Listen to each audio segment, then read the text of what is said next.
You ever notice how politicians are basically like clowns who forgot to bring the makeup? They don't need it anymore. The suits are the makeup now. They show up in those shiny suits, with smiles so polished you could check your teeth in them, and they start juggling words like bowling pins.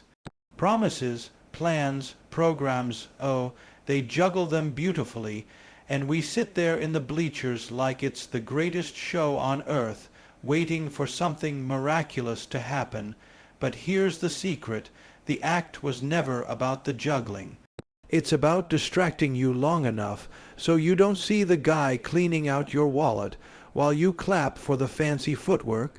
These folks get up there with their carefully rehearsed speeches, waving their hands like they're trying to land a plane, and we pretend we don't notice the routine is older than a dusty carnival ride. Every election is a fresh coat of paint on the same rusty Ferris wheel. They change the slogans, change the mascot, maybe switch the elephant for a donkey or vice versa, but the bolts holding the ride together, those things haven't been tightened since the 1950s, and we still climb on, hold our breath, and act surprised when the wheel creaks in the same old spots. They love telling you they've got a plan for the future. You ever hear one of these plans? It's always got the same ingredients: a dash of hope, a sprinkle of fear, a big scoop of "we're all in this together," and a giant invisible footnote that says results may vary, no refunds after election day. They sell you tomorrow like it's a miracle cure, but tomorrow never shows up the way they promised. It's like ordering a 5-star steak dinner and getting a warm paper plate with a slice of government cheese. And we eat it anyway, nodding like it tastes like progress. The campaign trail is the best part of the circus. That's when they really put on the show. Rallies, confetti, balloons, flags, oh, it's beautiful. It's like a traveling carnival that only shows up every few years. They bring the music, the lights, the free bumper stickers. They tell you they care about the people. They hug babies like they just discovered human infants that morning. And we stand there, snapping pictures, shaking hands like it means something. You ever watch one of these handshakes? They don't even look at you half the time. They look past you, over your shoulder, like they're already thinking about the next photo op.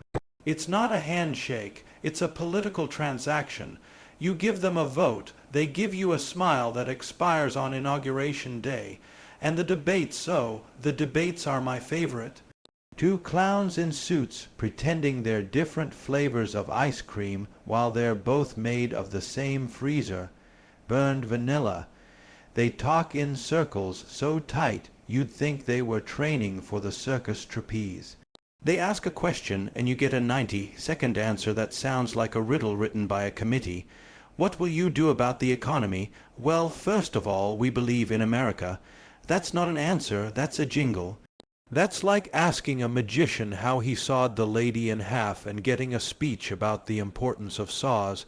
But here's the real punchline: we keep buying tickets. We complain, we groan, we swear we're done with it.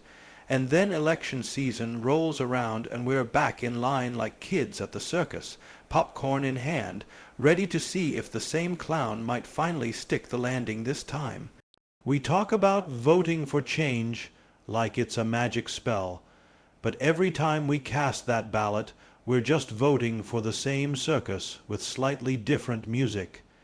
It's like thinking if you change the clown's hat, he'll suddenly remember how to fix the economy. And you know why it works, because they've figured out the audience. They know exactly how to play us. They know we like a good story more than a boring fact.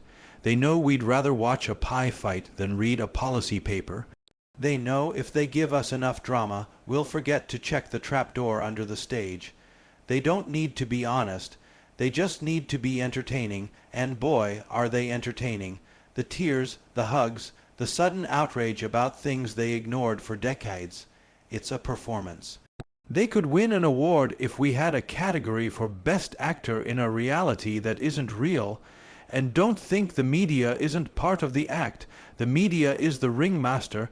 They hype up the show, sell the popcorn, and keep the spotlight on the clowns so nobody notices the elephant in the room.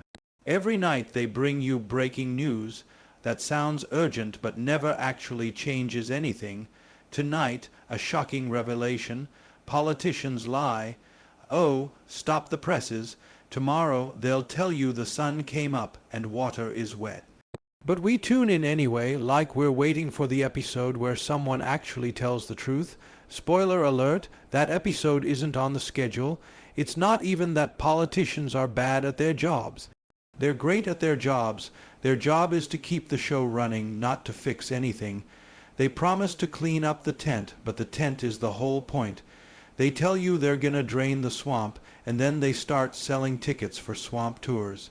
They don't want solutions. Solutions don't sell. Problems sell. Problems keep you coming back for the sequel. If they ever fixed something, what would they run on next time? Vote for me. Everything's fine. Nobody buys a ticket to see a circus where all the animals behave and the clowns stay home. And here's the kicker, we're not just the audience, we're part of the act. We argue about whose clown is funnier. We wear the buttons, wave the flags, post the slogans, and fight with each other over which magician can pull a bigger rabbit out of a smaller hat.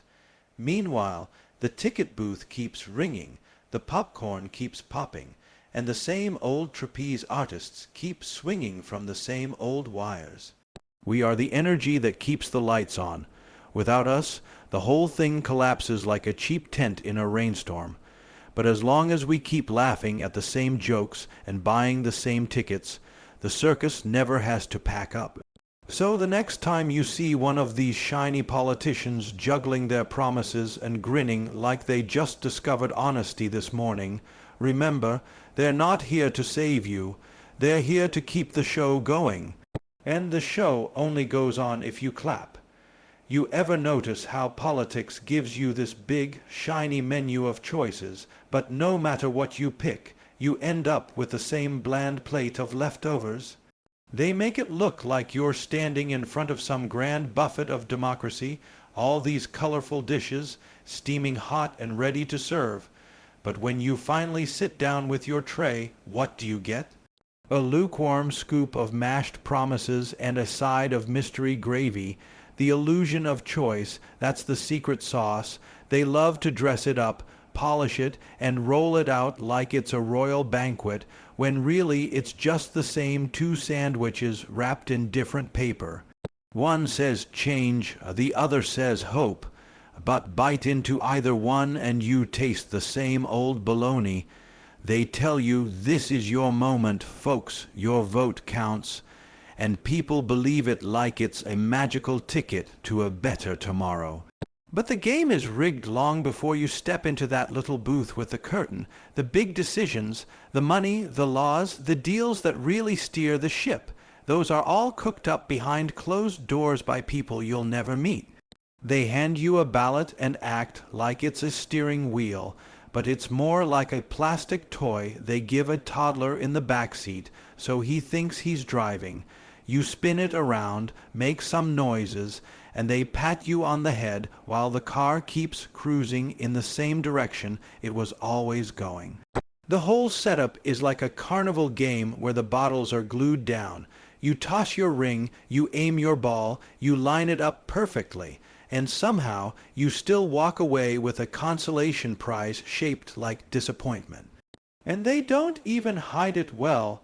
They give you two main options, sometimes three if they're feeling generous, and each one promises they're totally different from the other. They'll tell you their ride is smoother, their engine is cleaner, their balloon animal is bigger. But when the election's over and the dust settles, you realize both rides go to the same dumpy parking lot behind the tent. You can choose the donkey or the elephant, but the manure smells exactly the same. And isn't it funny how every candidate talks like they're a rebel fighting the system? Until they win. During the campaign, they're the underdog, the outsider, the brave warrior who's going to storm the gates and rewrite the rules. The second they get elected, boom, they're suddenly best friends with the system. They're shaking hands with the same lobbyists they spent months calling crooks. It's like watching a magician pull a rabbit out of a hat, except you can see the rabbit poking out of his sleeve the whole time. They don't even try to hide the trick anymore. They just hope you're too distracted by the fireworks to notice. And don't get me started on the language they use. Oh, the language. Every sentence is coated in a thick layer of verbal Teflon so nothing sticks. Ask them a question about taxes and they'll give you a speech about family values. Ask about health care and you'll get a poem about the strength of our great nation. They're like jukeboxes that only play jingles. You press a button marked policy and out comes a tune about freedom and destiny and hard-working folks like you. They never actually answer the question, but they sure sound patriotic doing it. Meanwhile, the real players, the ones with the money and the pens, are behind the curtain writing the rules in invisible ink. They're the people who decide which issues even make it onto the menu. By the time you're arguing with your neighbor over which candidate is slightly less terrible, the deals have already been signed, the loopholes already carved, and the budgets already sliced up like a cheap birthday cake. You're not voting on the future, you're voting on which mascot gets to hold the microphone while the real business goes on backstage. It's like betting on which clown drives the car while the ringmaster owns the tent. And the best part, they make you feel like you're responsible for it all. They tell you if you don't like how things are, it's your fault for not voting. Like you've got a magic wand hidden in that little piece of paper. That's the beauty of the illusion. They hand you a button that isn't connected to anything and then blame you when the lights don't come on. You can flip it, press it, stomp on it. It's still not wired to the power. But you keep pushing it because they keep telling you it works. It's political placebo. You ever notice how every election feels like the most important election of our lifetime? They say it every time. Like this one, this particular one, is the big showdown that will finally, definitely, absolutely change everything. They act like if you don't show up and pull the lever, the universe will collapse into a black hole of regret. Then the election comes, somebody wins, and a few months later it's the same potholes, the same prices, the same speeches about why they need more time. Next cycle, they dust off the same warning. This is it, folks. The most important election of our lifetime. Again. How many lifetimes do these people think we have? And when they lose, oh, the excuses. Suddenly it's voter fraud, bad weather, Mercury in retrograde. Anything but the fact that maybe the public just didn't buy the same tired promises this time. When they win, it's a mandate from the people. When they lose, it's a conspiracy. It's like a gambler at the racetrack. When they win, it's skill. When they lose, the horse was sabotaged. Even the independent candidates, the ones who swear they're different, eventually learn the same dance. They start out all pure, talking about real issues, refusing big money. Give it a few years and you catch them at the same fancy dinners, sipping the same expensive wine, nodding along to the same quiet deals. The system doesn't change for them. They change for the system. It's not a coincidence. It's the price of admission. You want to play in the big tent. You learn the circus tricks. And we, the proud voters, we argue like it matters which clown wears the bigger hat.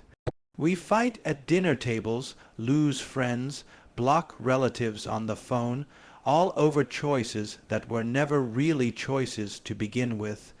It's like fighting over which color of paint should cover the same old cracked wall. Meanwhile, the folks who built the wall are out back counting the money we gave them to repaint it. The rules of this game were written a long time ago, and they're not designed to be fair. They are designed to keep the tent standing and the cash flowing. The parties fight on stage, but behind the scenes they share the same dressing room. They all know the script. They know their lines. They know the curtain will fall and the show will go on.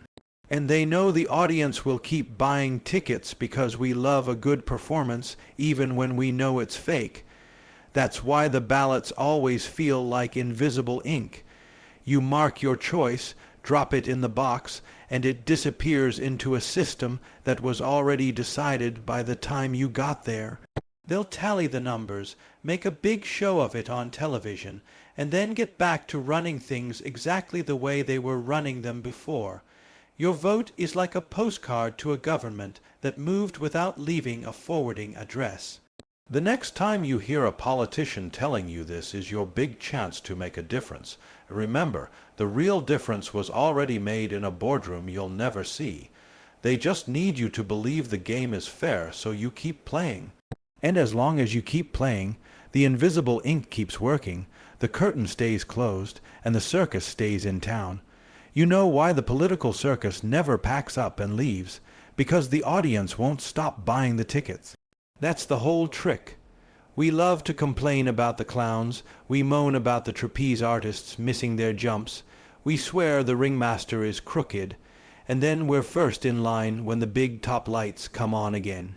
It's like being mad at a bad restaurant but still making a reservation every Friday night. We don't just watch the circus, we keep it alive, we feed it, we fund it, we give it applause breaks it doesn't deserve. And the people running the show know it. They've built an empire on the fact that we're addicted to the spectacle. Every election season is like a grand opening for a circus that's been open for 100 years. They roll out the banners, crank up the music, and promise new acts. This year, folks, we've got a stronger high, wire team, smarter clowns, bigger animals. And we fall for it like kids seeing cotton candy for the first time. We buy the T-shirts, the buttons, the yard signs. We start debating with strangers in line about which clown can juggle better, as if juggling has anything to do with fixing potholes or making sure your paycheck stretches past Thursday. The whole thing survives because people confuse participation with power. We think that if we just yell louder, wave more flags, or show up to more rallies, it'll force some kind of miracle, but yelling at the tent doesn't change the script. The performers aren't listening, they're backstage counting the ticket money, and why would they change anything? If the crowd keeps cheering for the same tired acts, you'd have to be a fool to rewrite the show. No producer in history has ever canceled a profitable performance because a few folks grumbled about the clown's routine. Look at the way we argue over teams. It's pure sports fandom with worse uniforms. People pick a side and wear it like a badge of honor. They memorize the talking points. They defend the blunders. They boo the other side like they're at a cheap wrestling match. And just like wrestling, the outcomes are decided long before the bell rings. The politicians are in the locker room, planning which insults to throw and which fake grudges to settle, and the crowd is out front screaming as if the whole thing is real. They've turned government into a never-ending pay-per-view event, and we pay every single time. And the best part, the absolute genius of the whole scam is that they've convinced us the other people in the audience are the problem. Not the ringmaster, not the owners of the tent, not the folks selling popcorn at triple the price. No, it's that guy across the aisle with the wrong button on his shirt. He's the reason the circus is crooked. So we fight with each other, we shout across the bleachers, we throw peanuts back and forth, all while the folks running the show quietly haul in another truckload of cash. Divide the crowd, sell more tickets. It's the oldest trick in the book, and we fall for it every single season. Think about all the rituals we perform just to keep the circus running. We donate to campaigns like we're tipping the juggler. We volunteer like we're polishing the elephant. We watch the debates like they're the Super Bowl, complete with scoreboards and post-game analysis, and the ratings are through the roof. Politicians don't even have to be good at governing anymore. They just have to be good at keeping the crowd entertained. They can't balance a budget, but they can sure balance a dramatic pause before a soundbite. They can't fix a road, but they can land a joke, and we eat it up like it's gourmet popcorn. They've got people convinced that one more vote, one more election, one more march around the same dusty tent is going to finally change everything. This time, they say, this is the year we really clean house. People believe it like it's the grand finale, but there is no finale, there's no last act, it's a loop. The music stops for a second, the lights flicker, the clowns switch hats, and then the show starts all over again. And we applaud like something brand new just happened. Even when scandals hit, it doesn't slow the machine. In fact, scandals are like special attractions. A politician gets caught saying something stupid or doing something shady, and instead of ending their career, it's like announcing a new act with fire, breathing clowns. Ratings go up, donations pour in, people take sides, and suddenly the circus tent is packed again. Outrage sells better than solutions. Solutions are boring. Outrage gets people buying popcorn, and let's not forget the souvenirs. Oh, the souvenirs, buttons, hats, bumper stickers, mugs. We cover ourselves in the branding of people who barely know we exist. We pay for the privilege of advertising their circus. Imagine walking out of a restaurant with a shirt that says, "I love overpriced soup." That's what political merch really is. We're paying to be unpaid billboards. And we feel proud of it, like wearing the hat makes us part of the show instead of just another face in the bleachers. You know what really keeps the circus alive? Hope. They sell hope the way concession stands sell lemonade on a hot day. This next act will amaze you. This time we really mean it. And we drink it down because hope is sweet and it goes down easy. Nobody wants to believe the show is rigged. Nobody wants to think that no matter how many tickets you buy, the ending never changes. So we convince ourselves that maybe, just maybe, this season will be different. It's the same trick every carnival barker has used since the first tent went up.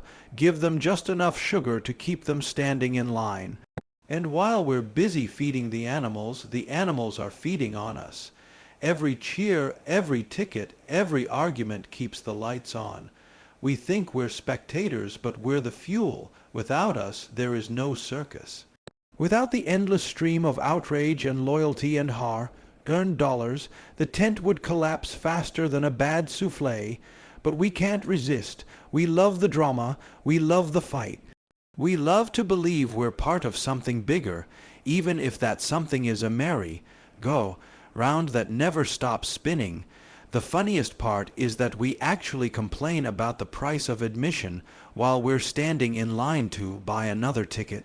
We gripe about taxes, scandals, corruption, and then, like clockwork, we are back at the booth every election season, wallets open, hearts pounding, ready for another round.